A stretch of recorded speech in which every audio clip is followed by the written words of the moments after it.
ਹੋਵੇ ਜਦਣ ਵਸੇਬਾ ਕਦੀਆਂ ਤੇ ਦਰਿਆ ਨੁਕਸਾਨ ਕਰੇਂਦਨ ਪਛਤਾਵਾ ਹੁੰਦਨ ਜ਼ਿੰਦਗੀ ਦਾ ਭੇੜੇ ਰਾਹ ਨੁਕਸਾਨ ਕਰੇਂਦਨ ਬਦ ਸਾਮਲ ਨੀਅਤ ਦੇ ਖੋਟਿਆਂ ਦਾ ਲੱਗੇ ਦਾ ਨੁਕਸਾਨ ਕਰੇਂਦਨ ਕੋਈ ਜਿਤਨੇ ਜੋਗਾ ਓ ਨੁਤਣੇ ਹੀ ਸਮਝੋ ਚੋਖੇ ਚਾਹ ਨੁਕਸਾਨ ਕਰੇਂਦਨ माफ करी तू मौला माफ करी ओ एने दुख ने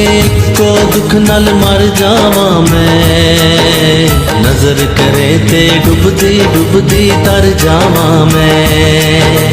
की करा कोई राह नजर ना आवे मैनू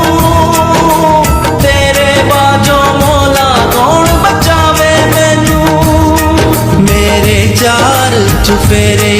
होए दुखां दे हनेरे